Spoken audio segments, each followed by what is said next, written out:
Di episode sebelumnya, saya menceritakan tentang latar belakang saya yang meninggalkan nasi dan efek positif yang saya dapatkan.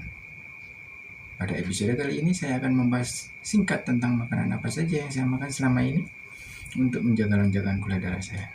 Pengetahuan tentang makanan itu penting bagi penderita diabetes. Mana makanan yang menaikkan gula darah dengan cepat dan mana yang tidak. Intinya kita harus tahu apa yang kita makan, jangan asal enaknya saja.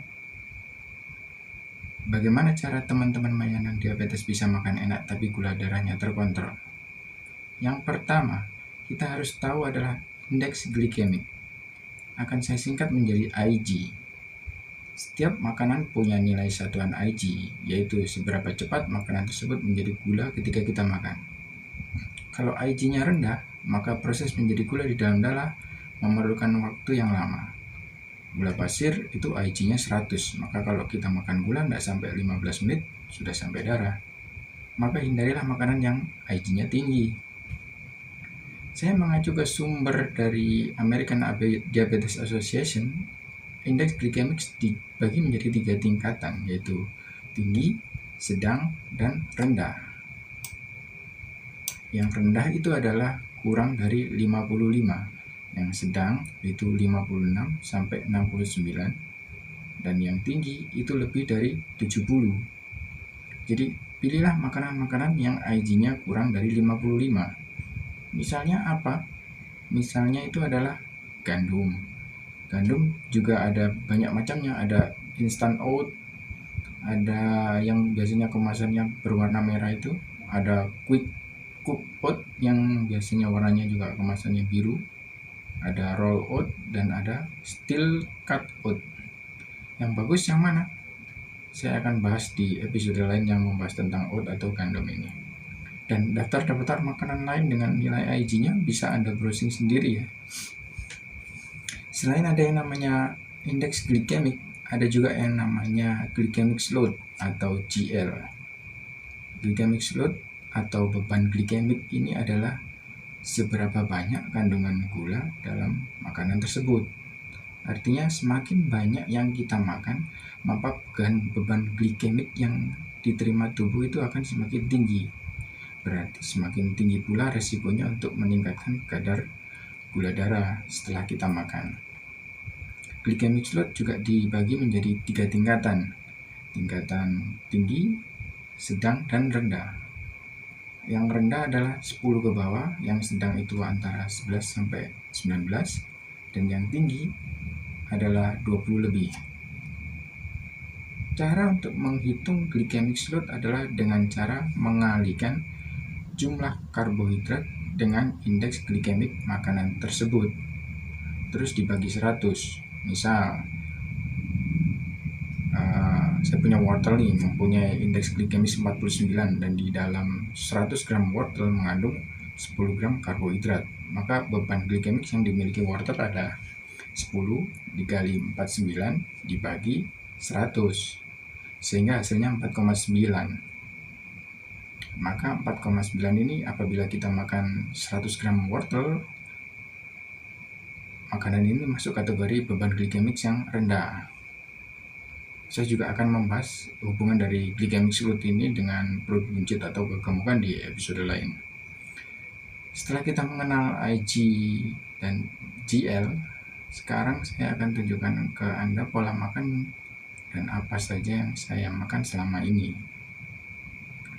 Pagi saya sarapan protein dan lemak, atau kadang saya skip sarapan jika saya sedang melakukan intermittent fasting, dan saya ganti dengan meminum bulletproof coffee. Apa itu bulletproof coffee? Bulletproof coffee itu adalah kopi yang dicampur dengan butter ya, tapi yang dari grass fed butter yang sapinya dikasih makan rumput, dan MCT oil, atau kalau nggak ada MCT oil juga bisa pakai VCO. Mengenai bulletproof coffee dan bagaimana cara buatnya ini juga akan saya jelaskan di episode lain juga. Terus habis itu jam 9 pagi ini snack, jam 12 siang makan lemak dan protein dan juga karbonya terukur tapi, dan jam 3 sore saya makan snack, jam 6 malam makan lemak dan protein. Untuk snack, saya mengkonsumsi kacang-kacangan, alpukat, dan juga bengkoang. Jadi 3 itu kita pakai gantian biasanya saya makannya. Terus untuk lemak saya makan daging, bisa dari daging merah atau ayam dan telur, atau bisa juga sosis. Tapi sosisnya dipilih ya, kan banyak macamnya di sosis, ada yang banyak tepungnya, pilih yang banyak dagingnya ya. Atau sosisnya bisa homemade, kan sekarang banyak yang dijual casing sosis di online marketplace, jadi bisa bikin casing sosis sendiri. Untuk protein saya makan daging ayam, terus tahu, tempe, ikan, telur. Untuk karbo saya makan sayur, jadi di sayur itu juga ada karbonya ya.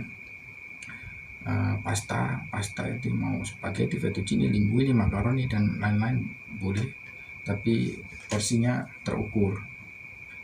Habis itu gandum, ini juga saya makan. Ada spaghetti gandum, itu juga saya makan. Ada quinoa, ada mie dan beras shirataki, ini juga saya makan. Ada bihun jagung, juga saya makan, tapi porsinya terukur. Atau jika Anda menginginkan olahan tepung, bisa menggunakan tepung almond atau tepung kelapa, atau dicampur ya. Biasanya dicampur, rasanya lebih enak, tepung almond dan tepung kelapa.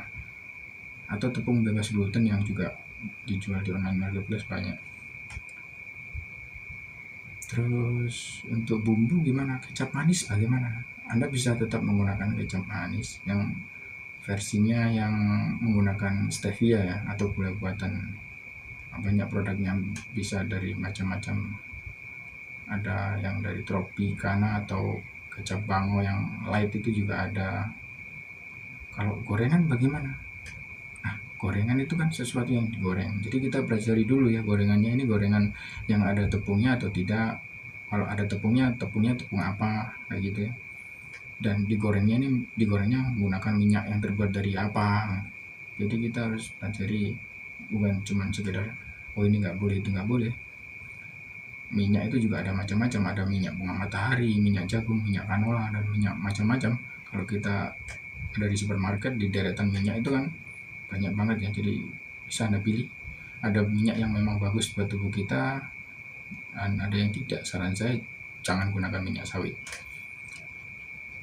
Oke teman-teman, itu adalah sharing saya hari ini mengenai apa itu glycemic index dan apa itu glycemic load, serta bagaimana pola makan saya selama ini dan makanan apa yang saya konsumsi selama ini.